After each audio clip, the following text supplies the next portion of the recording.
Hi, ich bin Simon und ich möchte dir in diesem Video die Urangst vor Unzulänglichkeit und Versagen mit ihrem Angstmerkmal Selbstverleugnung nach den Archetypen der Seele von Wada Hasselmann und Frank Schmollke erklären. Deine Urangst ist sehr wichtig, weil sie für dich sowohl Hemmnis als auch Wachstumsmotor bedeutet. Zum besseren Verständnis des Kontextes empfehle ich dir mein Einführungsvideo in die Urängste und mein Einführungsvideo in die Archetypen der Seele nach Wada Hasselmann und Frank Schmollke anzuschauen. Das Angstmerkmal Selbstverleugnung ist das erste der 7 Angstmerkmale. Weil es sich in der Spalte der Energie 1 befindet, gehört es zur unterstützenden, emotionalen und heilenden Grundenergie 1. Zudem liegt es genauso wie das gegenteilige Angstmerkmal Hochmut auf der Inspirationsebene. Beim Angstmerkmal Selbstverleugnung geht es somit um das Erspüren und die Intuition.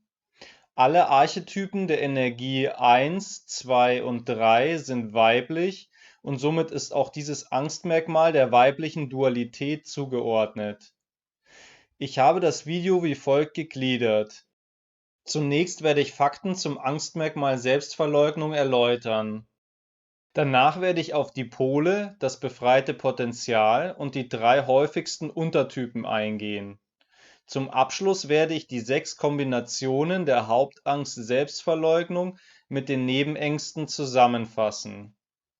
Nun möchte ich ein paar Fakten zum Angstmerkmal Selbstverleugnung ausführen. Interessiert dich dein Angstmerkmal, kannst du ja mal schauen, ob du mit den Ausführungen in Resonanz gehst. Die Urangst vor Unzulänglichkeit ist die Angst vor dem Versagen und der Unfähigkeit. Es ist die Angst davor, die Anforderungen und Herausforderungen des Lebens nicht bewältigen zu können. Es ist die Angst, sich vor anderen nicht behaupten zu können. Hat ein Mensch in seinem Leben die Urangst vor Unzulänglichkeit gewählt, neigt er als Schutz vor der Versagensangst dann zur Verleugnung des eigenen Selbst. Er negiert nicht nur sein Wissen und seine Fähigkeiten, die er sich im jetzigen Leben angeeignet hat, er verleugnet auch all die Erfahrungen seiner vergangenen Leben, die in der Essenz seiner Seele gespeichert sind und die ihm zum Bewältigen seiner Probleme zur Verfügung stehen. Durch das Glauben an die eigene Unfähigkeit entsteht häufig ein negativer Begleiteffekt. Die Mitmenschen spiegeln ihm seine Angst, indem sie ihm ebenfalls nicht mehr zutrauen. Das kann dazu führen, dass er sich in seiner Unfähigkeit bestätigt fühlt und sich seine Selbstverleugnung immer weiter vergrößert. Menschen mit dem Angstmerkmal Selbstverleugnung haben normalerweise keine Probleme, ihren Lebensalltag zu meistern. Das liegt daran, dass sie ihre Versagensängste kompensieren. Sie wollen unbedingt sich und ihren Mitmenschen beweisen, dass sie für ihr Leben gut genug sind. Das kann unter Umständen zu stark perfektionistischen Tendenzen führen. Ihre Mitmenschen und sie selbst dürfen dabei aber nicht bemerken, dass sie doch sehr fähig in der Bewältigung ihres Alltags und ihrer Aufgaben sind. Menschen mit dem Angstmerkmal Selbstverleugnung stellen sich oft in den Schatten von Menschen, die stärker, mächtiger, wichtiger und klüger als sie sind. Das Angstmerkmal Selbstverleugnung besitzt den Minuspol unterwürfig und den Pluspol bescheiden. Menschen, die sich in ihrem Minuspol unterwürfig befinden, besitzen eine demütige, servile und kriecherische Ausstrahlung. Sie möchten vermeiden, dass ihre Mitmenschen sie tadeln und zurückweisen. Das führt dann aber häufig zum Gegenteil. Sie könnten wie Diener oder Sklaven behandelt werden, gedemütigt und verachtet werden. Die Unterwürfigkeit kann auch dazu führen, dass sie mit sich selbst aus Selbsthass schlecht umgehen, wenn das gerade niemand anderes für sie übernimmt. Menschen im Pluspol bescheiden strahlen Selbstzufriedenheit und Anspruchslosigkeit aus. Sie sind jedoch nicht auf authentische Weise bescheiden, denn sie haben vielmehr die Angst, Ansprüche an sich und andere zu stellen, zurückgewiesen zu werden und zu versagen. Erheben sie Ansprüche, könnten sie schließlich Aufgaben erhalten, die sie nicht bewältigen können und in denen sie ihre Unfähigkeit unter Beweis stellen. Es kann auch sein, dass sie sich aufgrund ihrer Bescheidenheit moralisch überlegen fühlen. Außerdem könnten sie sich für ihre Bescheidenheit eine Entlohnung im Jenseits erhoffen. Durch Reflexion und Abbau der Angst entsteht aus deinem Angstmerkmal ein Wachstumspotenzial, das sogenannte befreite Potenzial. Menschen mit dem Angstmerkmal Selbstverleugnung strahlen in ihrem befreiten Potenzial Ruhe und Selbstsicherheit aus. Darüber hinaus schätzen sie ihre Fähigkeiten, Fertigkeiten und Möglichkeiten realistisch ein. Sie müssen sich jetzt nicht mehr in ihrer Fantasie und im Kontakt mit anderen Menschen überhöhen. Zudem können sie sich eingestehen, dass sie in bestimmten Situationen überfordert sind und diese nicht bewältigen können. Ich zitiere die Quelle: Große Freude kommt bei der Beobachtung auf, dass die eigenen Fähigkeiten, Talente und Kompetenzen von den Mitmenschen als Potenzial schon lange erahnt oder gesehen wurden und einzig der Selbstverleugner sich bei dem Gedanken gegrämt hat, dass er den Anforderungen des Berufs, der Familie oder des Alltags nicht gewachsen sei. Diese Freude ist wie die Seligkeit eines kleinen Kindes, das entdeckt, dass es ohne Hilfe laufen und den Löffel halten kann und bei den ersten Erkundungsversuchen der Umgebung nicht in Lebensgefahr gerät, sondern einen großen Gewinn bei der Eroberung seiner kleinen Welt empfindet. Von Sekunde zu Sekunde baut sich ein Lernen auf, das Lebenskompetenz zum Ziel hat. Und so wird sich auch der Selbstverleugner, sobald er einmal erkannt hat, dass er sich seine zahllosen Unfähigkeiten letzten Endes nur aus Angst eingebildet hat, überschäumen vor Vergnügen an seinen Fähigkeiten, die er jetzt auch zeigen darf, ohne von irgendjemandem bestraft zu werden. Er kann sogar Lob annehmen, ohne zu erröten oder es schamvoll abzuwehren. Zitat Ende. Da alle Menschen unterschiedlich sind, äußern sich auch die Angstmerkmale bei jedem Menschen anders.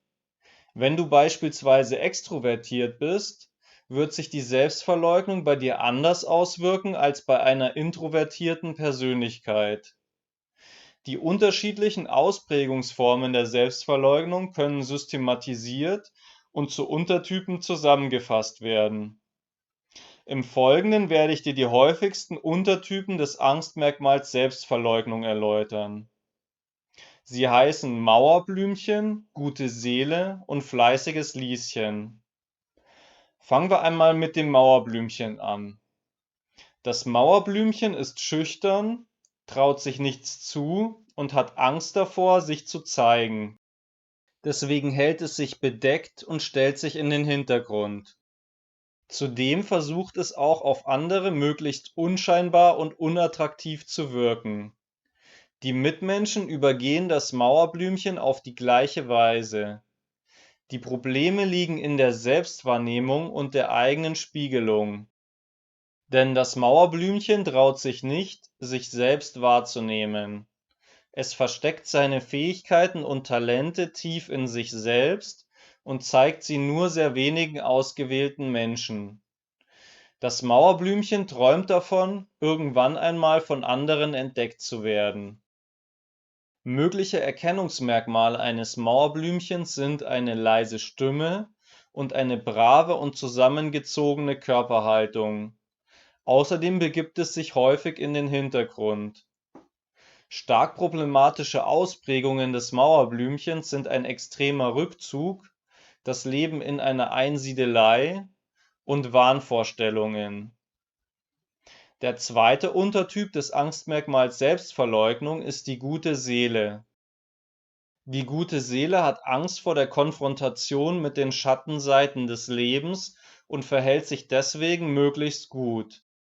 Also vermeidet sie jeden Kontakt, sieht in allem nur das Schöne und Gute und kann keinem Menschen oder Tier etwas zuleide tun. Sie reagiert sehr sensibel gegenüber allem, was anderen Leid und Kritik zufügen könnte.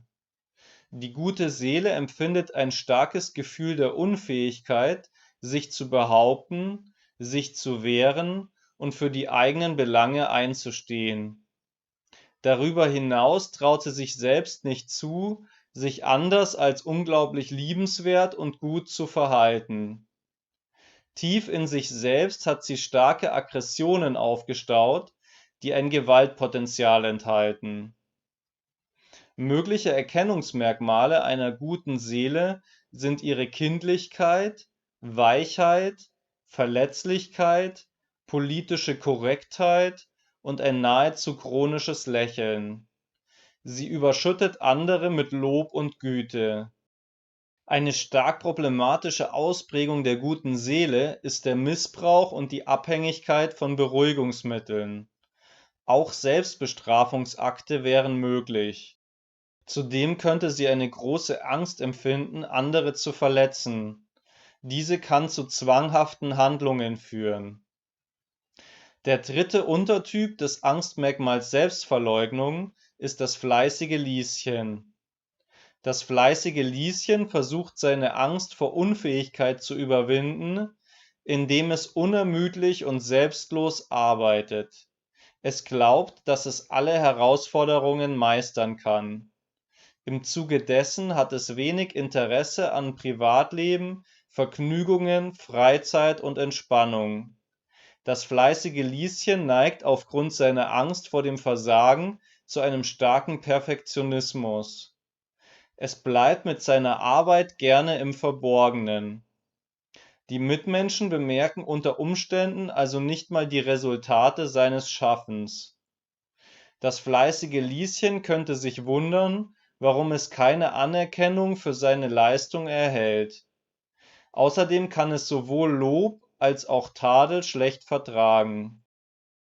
Mögliche Erkennungsmerkmale eines fleißigen Lieschens sind die Konformität und Ordentlichkeit seines Erscheinungsbildes, das häufige Anbieten von Hilfeleistungen und eine gehetzte Ausstrahlung. Stark problematische Ausprägungen sind der Konsum von Aufputsch- und Schlafmitteln, ein zwanghafter Perfektionsdrang und das Durchführen von Selbstbestrafungsakten. Jetzt werde ich die Hauptangst Selbstverleugnung zu den möglichen Nebenängsten in Beziehung setzen. Sie hat nämlich für jede der gewählten Nebenängste eine unterschiedliche Ausprägung. Deswegen werde ich im Folgenden die 6 verschiedenen Kombinationen mit der Nebenangst zusammenfassen. Also mit Selbstsabotage, Märtyrertum, Starrsinn, Gier, Hochmut und Ungeduld. Hast du deine Hauptangst bereits identifiziert, kannst du möglicherweise deine Nebenangst durch die Schilderungen der Hauptangst-Nebenangst-Beziehungen reflektieren. Als erstes gehe ich auf die Kombination aus der Hauptangst Selbstverleugnung und der Nebenangst Selbstsabotage ein. Menschen mit dieser Angstkombination neigen dazu, ständig im Hintergrund zu bleiben und sich vor Herausforderungen zu schützen. Zudem könnten diese beiden Ängste zur Beschränkung des eigenen Selbst führen. Die Zufuhr von Lust, Vitalität und Selbstliebe wird verringert. Darüber hinaus kann die Beziehung zu dem eigenen Selbst und dessen Entwicklung verhindert werden. Die zweite Kombination ist Hauptangst Selbstverleugnung und Nebenangst Märtyrertum. Zum einen kann sie bewirken, dass man sich zu gut für die Welt fühlt und vor ihr kapituliert. Zum anderen wäre es möglich, dass man mit aller Kraft versucht, vor der Welt zu bestehen. Menschen mit dieser Angstkombination sind bescheiden und selbstlos zugleich.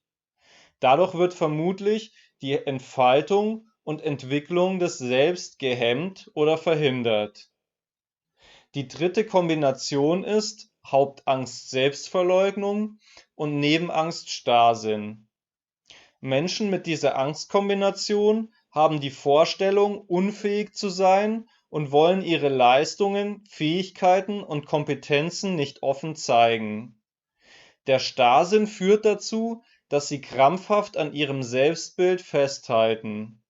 Sie sind pflichtbewusst, ordentlich, bescheiden und fleißig. Zudem sind sie so stark perfektionistisch, dass ihnen nichts gut genug und alles minderwertig ist. Hauptangst Selbstverleugnung und Nebenangst Gier ist die vierte Kombination. Menschen mit dieser Angstkombination fürchten sich davor, zu viel haben zu wollen, zu anspruchsvoll zu erscheinen und zu unzufrieden zu wirken. Deswegen liebäugeln sie mit Askese und Verzicht in allen Lebensbereichen. Dadurch bestätigen sie ihr Selbstbild, unfähig zur angemessenen Lebensgestaltung zu sein. Sie träumen und streben jedoch unterbewusst nach Fülle und Überfluss. Dieser Gegensatz erzeugt eine innere und tiefgehende Anspannung. Hauptangst Selbstverleugnung und Nebenangst Hochmut ist eine Kombination aus zwei gegensätzlichen Energien. Auf der einen Seite wollen Menschen mit dieser Kombination aufgrund ihres Angstmerkmals Selbstverleugnung ihre Unfähigkeit betonen und auf der anderen Seite äußert sich das Angstmerkmal Hochmut mit der Überhöhung der eigenen Fähigkeiten. Dieser Widerspruch bewirkt ein Wechselbad der Gefühle. Sie kommen sich abwechselnd hochwertig und minderwertig, wissend und unwissend, schlau und dumm, schön und hässlich vor. Das führt dazu, dass sie sich im Hintergrund verbergen, denn dort kann sich weder herausstellen, dass sie unfähig sind, noch wird von ihnen aufgrund ihrer Fähigkeiten etwas erwartet.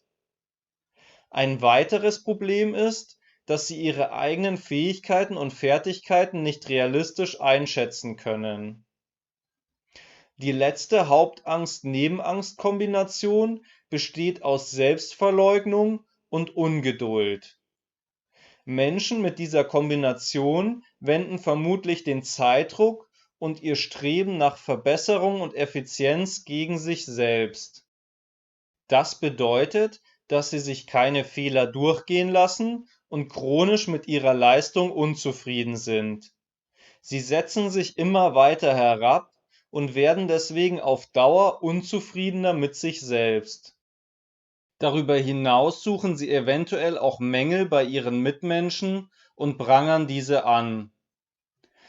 3 Beispiele für bekannte Persönlichkeiten mit der Hauptangst Selbstverleugnung sind Thomas Gottschalk, Charles Darwin und Papst Johannes der 23. Und die 3 Beispiele für die Nebenangst Selbstverleugnung sind Queen Elizabeth II., Vincent van Gogh und Mahatma Gandhi. Das war's und ich bin am Ende des Videos angelangt. Lass mich gerne in den Kommentaren wissen, ob du das Angstmerkmal Selbstverleugnung hast oder es zu haben glaubst, welche Erfahrungen du bis jetzt mit der Selbstverleugnung gesammelt hast, wie du dieses Video fandest und was ich nochmal näher erläutern könnte. Für mehr Informationen zu den Urängsten empfehle ich das Buch Die 7 Archetypen der Angst von Wada Hasselmann und Frank Schmollke. Zur Erkundung deiner Angstmerkmale bietet sich das Archetypenhandbuch an. Auf der Webseite www.septana.de findest du Trance-Medien, die dir deine Archetypen ermitteln und dich darüber hinaus noch beraten können. Auf der Webseite www.seelenakademie.org gibt es weiterführende Informationen und Materialien und Möglichkeiten des Austauschs und der Vernetzung. Wenn dir das Video gefallen hat, würde ich mich sehr über einen Daumen nach oben freuen und darüber, dass du das Video mit anderen teilst. Wenn du mehr Videos zu den Archetypen der Seele und der Seelenlehre nach Wada Hasselmann und Frank Schmollke anschauen möchtest, abonniere gerne den Kanal. Schön, dass du dabei warst. Dein Simon.